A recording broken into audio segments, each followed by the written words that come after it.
Okay. Hi, everyone. Welcome to Let's Be Social. This is episode 5, and I am very honored and very excited to have a very special guest on today. He is an actor, very talented, and his name is Tony Welch. And I'm just going to put it over to you. Welcome to the show. Oh, thank you. Thanks for having me on. Yeah. Thank you. It's an honor to be on. I appreciate you having me on. I really do. And Tony is my preference. I prefer Tony. Just if people look for me though, I'm Anthony, professionally. For SAG after I had to join as Anthony. Oh. So I always distinguish that so this way because people will in the industry will look for me as Tony, and they'll find another actor and it's not me. So I just wanted to put that out there. Anyway, congratulations again. I wanted to wish you congratulations on your honorable mention. Thank you for your screenplay that you recently received. That's great. That's really, really great. I how did I get started? Well, it's funny because I didn't really know what I wanted to do as a kid. When you're a kid, you're doing a lot of you fantasize about a lot of things and things like that. And I didn't really, I guess, get this acting bug, so to speak, until about my senior year of high school. Now we're going way back. They used to do, I don't know what they do now, but they used to do class plays, each class, like the freshman, sophomore, junior, senior classes used to put on a presentation, a production every year. And I didn't get involved in it until my senior year. I had a lot of friends in my senior class, so they asked me to join and they asked me to, act a little bit. And I was shy, really. I mean, I really was very, very, very shy. And it may not come across here now since what I've done over the years. But, when I started out, I was very introverted, quiet, kept to myself a lot. And so I said, let me try this. Let me see what happens. I thought I would not even be able to go on stage, actually. But it turns out I got on the stage and, it was somewhat of a comedic scene. So, we went back and forth with the other actors and people started laughing. And I said, wow, this is okay. I felt more and more comfortable on stage as it was going on. So I said, well, I found that I enjoyed the experience. So that was my senior year. So I said, well, you know what, let me see when I get to college. I didn't go to an Ivy League college where they had this prestigious type of a drama course, like a Yale or a Harvard, but they had a theater program, and it was a decent theater program, but it was mostly musicals, and I don't sing or dance. So, but for some of the regular type dramatic plays they had, I did some acting, and I said, I really want to see if I should pursue this, if because people were telling me in high school, and I was good and I was natural and it looked good and all that, and basically, I felt that I wanted to pursue it more, but in certain colleges they have classes where they're drama classes, but they're given as an elective. So people take them just to take them, and they don't really take them seriously, and it's just a course I had to take and get over. And for myself, I found that I wanted to pursue it more. So that wasn't necessarily the best environment to be in, only because I didn't get a grasp of if I was really going to be good enough to do this or not, professionally in that environment, because they weren't taking it seriously. So anyway, I then interviewed for the Lee Strasberg Theater and Film Institute in New York City. I interviewed, I got accepted, and I started to study with, at the time, arguably some of the best teachers in the country, or some of them in the world at the time. And I really enjoyed it. I got into it. It was very difficult at first because I was shy. But what they did was they broke down my shyness. I mean, they got to me to the point where even if I never really acted professionally, it would have helped me in so many other areas of life, because they made me feel comfortable with myself. They made me, go a little bit deeper inside to see what I was about, to see what it was that was maybe, not too psychological in that sense, but they started to break down layers, as I was taking on certain characters. And so that opened me up, and I rather enjoyed it. And here I am. I just started to take on more and more theater. At the time, I did a lot of theater in New York at the time. This was in the 80s and 90s. And then in 1990, I moved out to LA from 90 to 95. Had to do that. Had to do the Hollywood thing. I had to find out. And it was a good experience. And oddly enough, ironically enough, I had some good experiences out there, but I did win. I was part of an ensemble, a theater ensemble that won an LA Drama Log Theater Award, Critics Award, for Best Ensemble in the film town, ironically enough. They do theater in LA, but it's really a film town. So that was kind of funny. I had great success with that. And that was a great group of people I worked with. And then I moved back to New York, and then I stopped for a while. I got married. I got married in LA, and then I wanted to pursue a family. So I found personally I couldn't juggle both, family and the life of an actor. It's really those that can do it, that have done it. Kudos to them. It's very difficult. Yeah. It takes a lot, but so I put it on the back burner for a number of years. But I always stayed in touch with my acting friends and colleagues and teachers and in the industry. So, I've been a member of Screen Actors Guild since 1985. So I always stayed in it and around it and involved in it, so that I really didn't feel like I was out of it too much. I mean, I didn't pursue any work during that time. Acting work, but I stayed around it so that people knew me, didn't forget me, because out of sight, out of mind in this industry. So I did that, and then eventually, I got back into the game. I was able to get back into the game probably around, I want to say 2010, 11, somewhere around there, 12, and I started to write a little bit more as well as act. And then I eventually wrote, I developed a series called Street Smart, and I wrote the pilot. I directed it. I didn't direct it. I wrote it. I produced it. I starred in it, and it's about the opioid crisis. And we're still pursuing distribution and funding for the additional episodes. The subject matter is a little rough for some people, so basically it's a little bit of a tough sell, but it's commercially driven as well. I have elements of it that will appeal to a wide audience, while still tackling a very serious subject matter. So hopefully that will progress soon. We still have it out there, and people are still looking at it. So we'll see what happens with that. But I've always enjoyed acting. I've always enjoyed writing, and I find it something that I need to do. I really need to do that. And you have to love it. You really do have to love it, because there's so many ups and downs, so many downs, and a lot of rejection. That if you're doing it for certain reasons, like the glamour, the glitz, the red carpet, all that kind of stuff, well, very few people get to that, but it can be done. But you have to work. You have to put the work in. You have to put the work in, and if you do, the rewards will be there. I find. So I like I said, I enjoy it a lot, and I'm looking forward to acting as much as I can. I mean, I don't have a retirement date in mind. When you do something that you love, you don't consider it work, so there's no retirement date. I'll go until I can't do it anymore. Period. That's it. So, which is what I'm hoping for. So we'll see what happens with that, though. That's a beautiful thing. Yeah. Yeah. That's awesome. But yeah.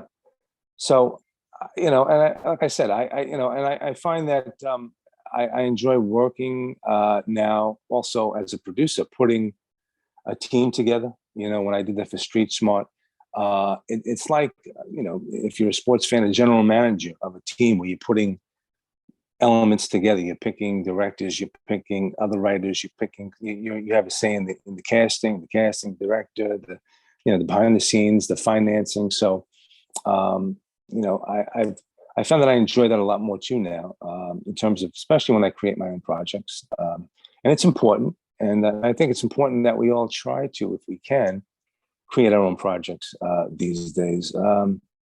Because if you're an artist, you need to work. You need to work regularly. You need to feed, that passion that you have.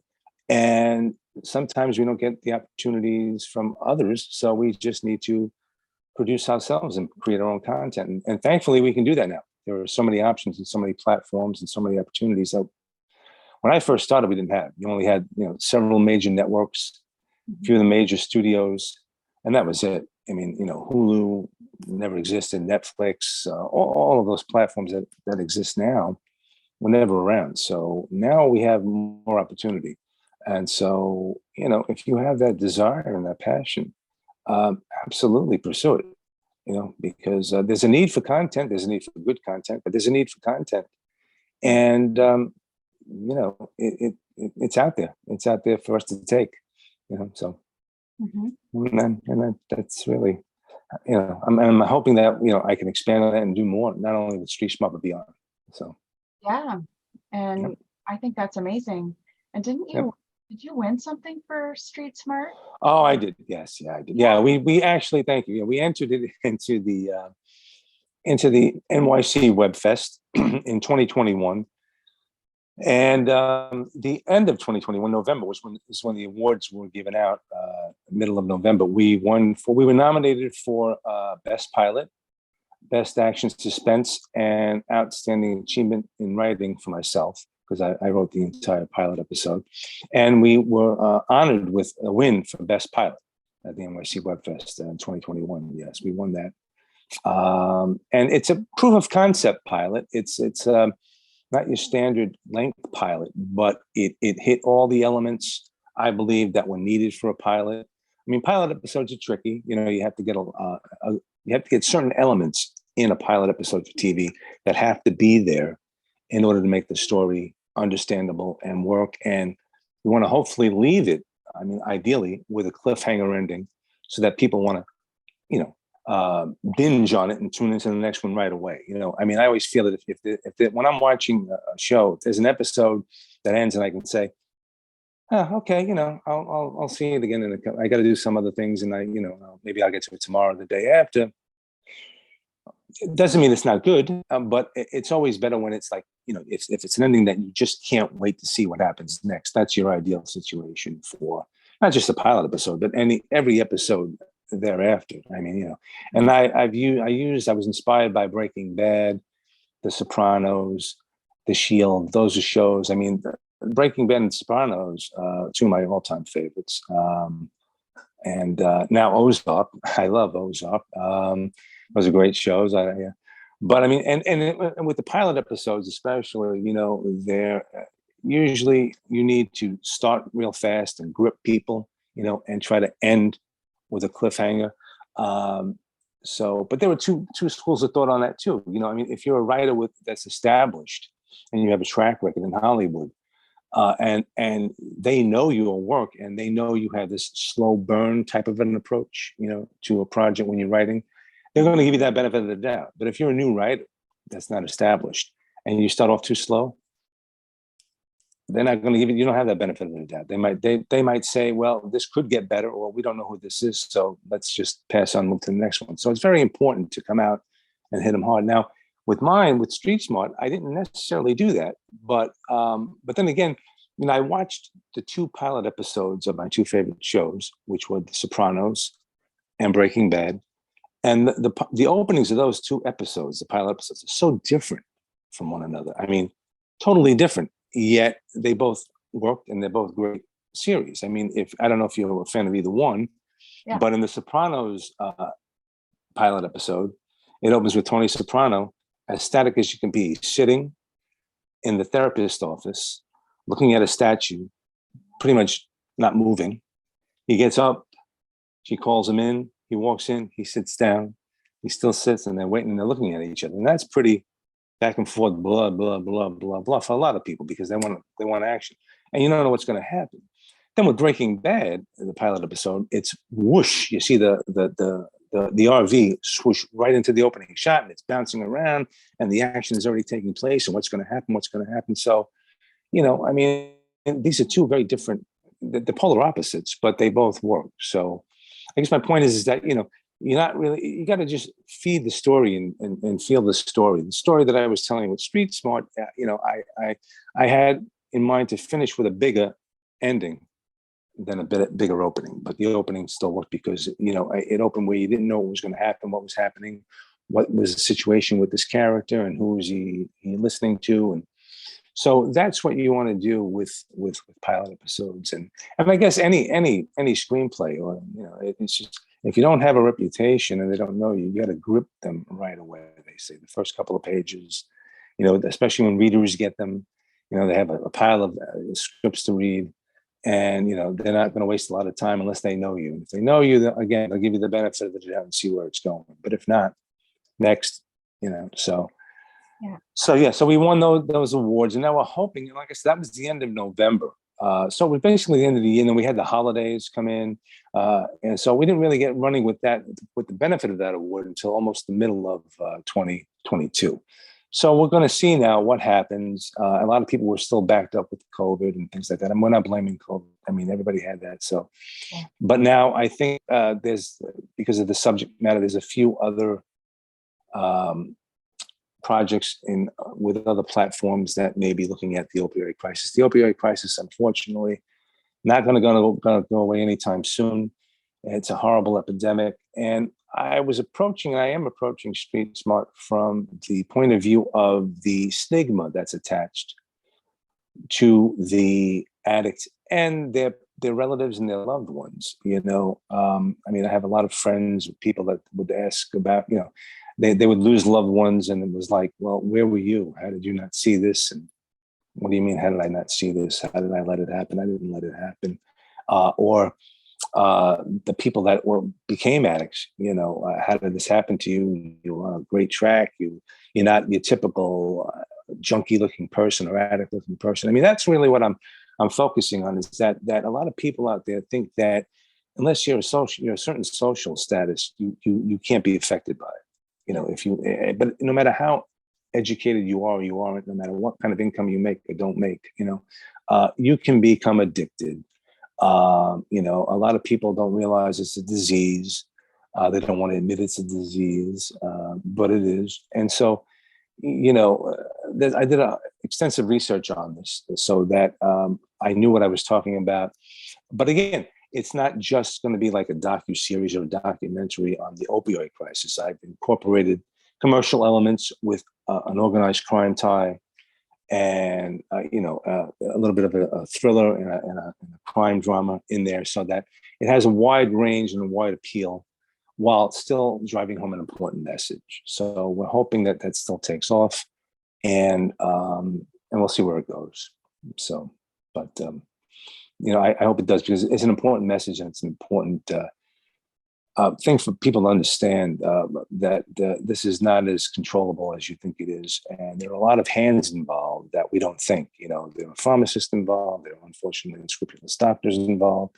There's pharmaceutical companies that, as we know about, Purdue Pharmaceutical and all that kind of stuff. So there's a lot involved, and it's a very serious topic, yet it can be, I hate to say entertaining, but there's an entertaining element to it as well. So that, and it was important that I do that, because I felt that, the more components I can bring in commercially, the more people that would want to watch it, and it would drive the message home to more people, hopefully. Yeah. So, like I said, hopefully that happens. So we'll see. And as myself as an actor, outside of that, I do audition outside of that. I have an agent that I work with full time, Metropolis Artist Agency, and I get cast in a lot of cop roles, cops, undercover cops, plainclothes cops, uniformed cops, lawyers, the guy next door, whatever. I can be your Irish gangster. I pride myself on being a character. When I came out of Strasbourg, that's what they told me. One of my teachers said, "You're ruggedly handsome." I don't know if that was a compliment or not. And had a stereotypical chiseled Hollywood look, but I have a look where I always prided myself on playing a lot of different characters. That's really what attracted me to acting in the first place. I like to put on a lot of hats, take on a lot of different people, be someone who I can't be or I'm not, but I would be acceptable in front of an audience or in front of a camera. So I like to change my look a lot. I like to get into different characters and take on different occupations, as an actor in terms of a role, cops, lawyers, doctors, gangsters, whatever the case may be. So I'm hoping to do more of that this coming year as well. So I'm looking forward to the future this year and beyond, and let's see what happens with all of this. And hopefully, maybe you and I can work together someday soon. Amazing. I would Yeah, love I would that. love that. Yeah, I would too. I would too. So hopefully that'll happen. I leave all doors open. Yes. Well, I'm open to the opportunities too. Yeah. Do you have like a favorite role that you've done so far in your acting? A favorite role? Well, or is there like I don't know. Is there something? I mean, I play a lot of cops, and I like to play characters on the edge. You know what I mean? I mean, Bryan Cranston once said this. You don't want to be the boring. That's nice. He's nice. He's, but I think when I play cops, I played clean cops, and I play dirty cops, and obviously dirty cops are more interesting for an actor. There's more you can do, and like with my character in Street Smart, I modeled that role when I was writing it after the Bryan Cranston character in Breaking Bad.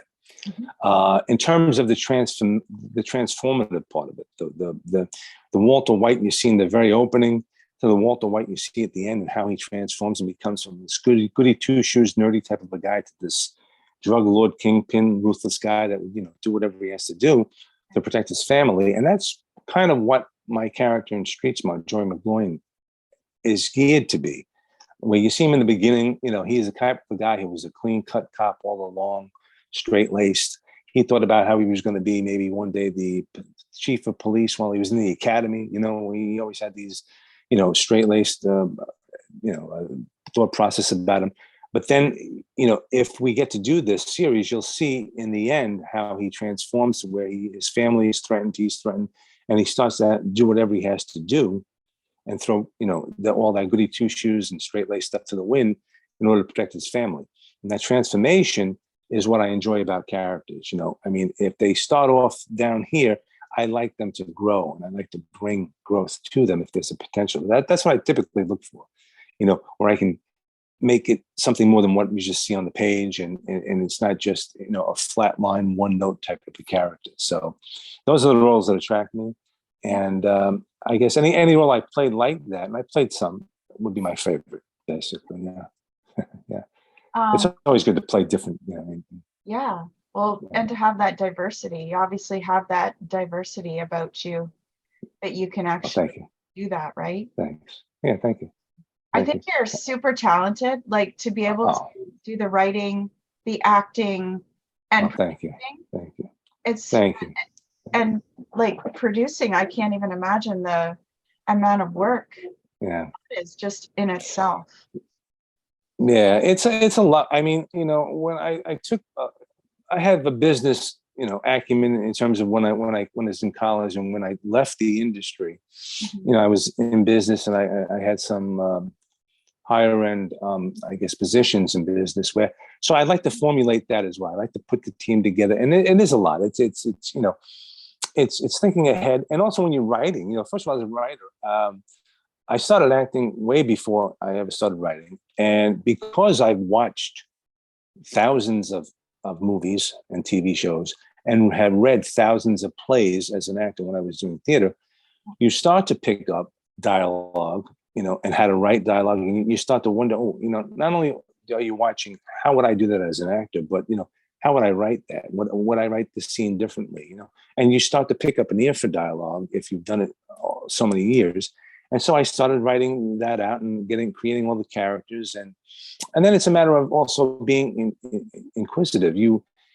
Because I wrote all of those characters. Sometimes in TV you'll get, you typically get a writer's room with several different writers, and this one writes this portion, this one writes that portion. But I wrote, for older men, older women, teenagers in this, and I tried to be on top of their speech patterns, some of what they would say, what they wouldn't say. He wouldn't say something like that. He would speak like that. And so there's a lot of research there. But then again, I start to write as not knowing your budget at this point. you have a tendency to write within budget too, because I can write, a super, big budgeted action sequence, and maybe it'll never happen. So, but when I'm producing, I like to get, who am I going to get for this? Who can I fit in these roles? Who do I know? I mean, as an actor, I have a database of thousands of actors that, not that I wouldn't use a casting director because I wouldn't want to, worry about auditions and that, but I have in my head who I already want, or some of those roles I wrote for the actors that are in them, to start with, because I knew them. And also I tailored it to their personalities or their acting ability, which helped too. So it made it easy for them. It made it easy for me. It made it easy for the production. Made it easy for the director. We didn't have to do a lot of retakes. So yeah. So I like putting that all together. I like putting the locations together, the budget together, the scheduling together. And in film and TV, the scheduling can be tedious because 99.9% of the time you don't film in sequence anyway. Sometimes you'll film the end of the scene first on the first day, and then you'll film something on the last. You're all over the place. So sometimes you have to film these scenes all in one bunch because this actor is not available past a certain day. So let's get all those scenes out of the way. So there's a lot of logistics involved, a lot of planning. But I like that. I actually enjoy that. But then I put that aside, and I had to put on my acting cap because when I was on the set, I had a tendency to have the actors come up to me and ask me about the role, about a question about the character as a writer. And I said, go to the director because that's what they're there for. And right now I'm the actor and I got to concentrate on my own work and my own roles. So that's what happens with that. But I enjoy all of that. But at different times, you have to know when to take off the producer hat and just leave your writing hat on, and when to take off your writing hat and put just your acting hat on. Because one can affect the other, and sometimes not in a good way. So it depends. You can get a little bit distracted. So, yeah. But I enjoy the challenge, nevertheless, with all of it. So yeah, it's fun. It's a lot of fun. I enjoy it, and I have to keep doing it as long as I can. So, and I hope that we can work together. Like I said, really, one day soon. Hopefully, we can. I hope so too. That'd be nice. Dream come true. That'd be amazing. I'd be so. For me, yeah, too. It would be. I enjoy it. Yeah. Thank you. And I just wanted to say congrats on that Street Smart Awards and everything. That's quite a feat to do as well. Thank you. Yeah, it was a surprise. It was a nice, pleasant surprise, but it was a surprise. It's nice to get, and that's why I said with your mention too. It's always nice to get acknowledged by industry professionals and by people you respect, and it means a lot. It means a lot. It's a validation that sometimes we all need, to know that we're doing the right thing and we're maybe going in the right direction and we should keep going forward, Yeah. So that helps. And so I appreciated that. I was very grateful to the NYC WebFest and very honored, actually. It's a rather big festival in New York for WebFest. Yeah. So I appreciated that a great deal. And it was a great cast that I worked with, a great crew. It was a labor of love. We didn't have a lot of money in that budget. It was a very small budget, but we all wanted to do it. We knew what we were doing. We knew why we were doing it, because the subject matter, the topic, it was important. And we felt because of the social relevance of that topic that we wanted to do this. So, I mean, everybody worked for deferred payment, SAG, and they're still waiting to get paid. Hopefully one day they will. But they knew what it was about, and they knew what they wanted to, why they wanted to do it. It meant a lot to them, and it meant a lot to me that they wanted to do it. So I appreciate all of them, every one of them, behind the scenes as well, in front of the camera, behind the camera.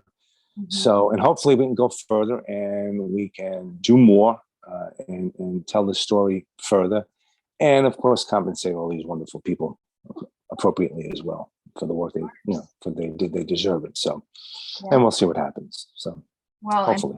You have. Thank you. And thanks for mentioning that. I appreciate it. Thank you. Yeah, well, I mean, you have recognition and you have credibility, right? So that goes. Yeah, I mean, hopefully. I mean, it was recognized, and it's like I said, it's an important topic. It's still relevant. Unfortunately, it's going to be relevant for a while. This is not something I would hope would be relevant, to be honest with you. But it is what it is, and so we need to bring a message to it. But it's also, like I said, the relevance of the stigma. There are people that don't understand that it is a disease. I don't want to get too heavy, but it is. And there are people that think that it would never happen to me. which is not true. There are parts of the brain that can become addicted after a certain amount of time if you take this medication for a certain length of time. That's a fact. And, it doesn't matter who you are or what your social status is or education level is. It's up to the doctors. And now they're actually cutting back on these opioids when they prescribe them for pain. I think 14 days or 21 days max. And that's basically it.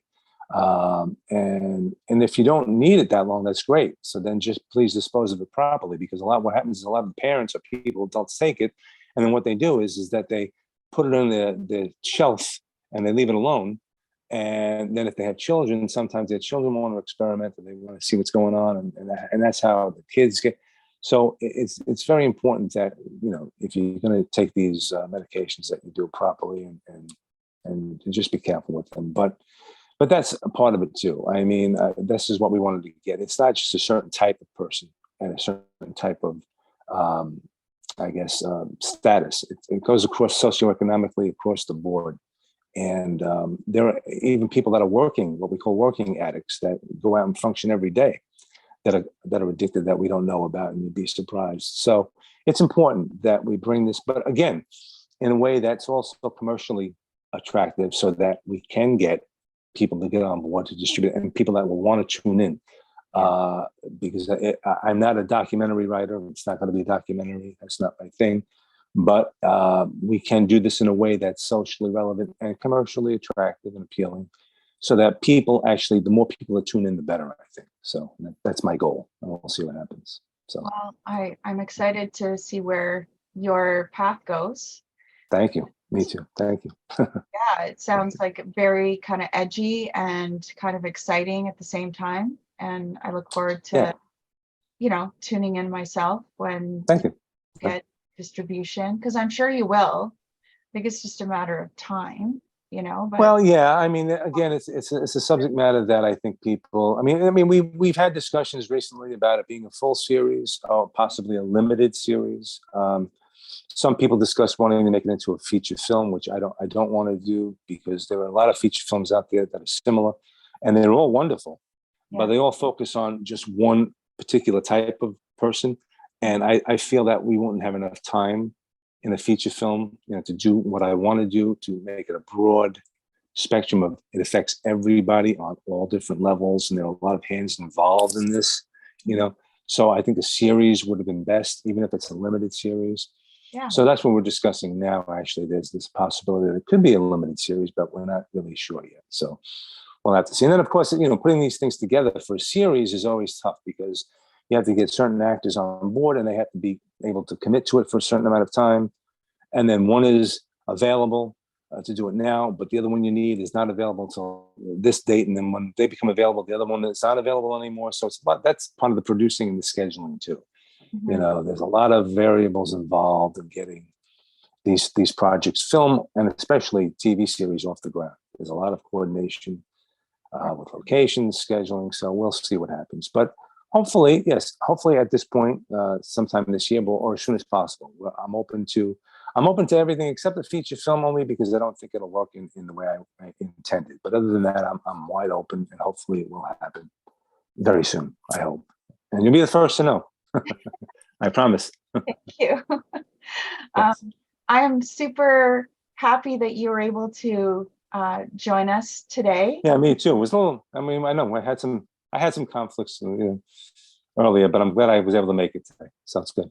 Yeah, Thank you. appreciate your time, and thank you for speaking with me and my viewers.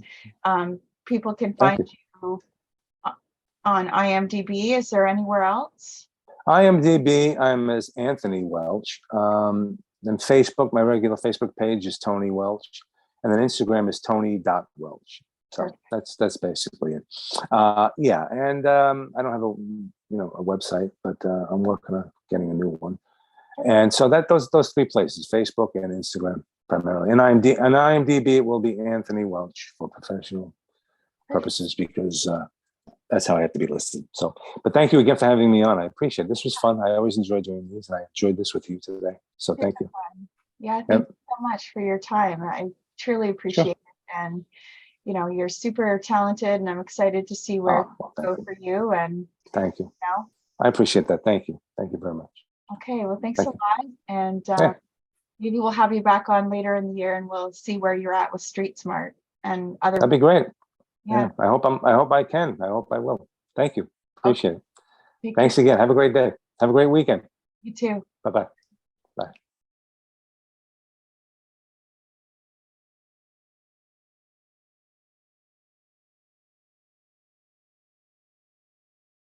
Guys made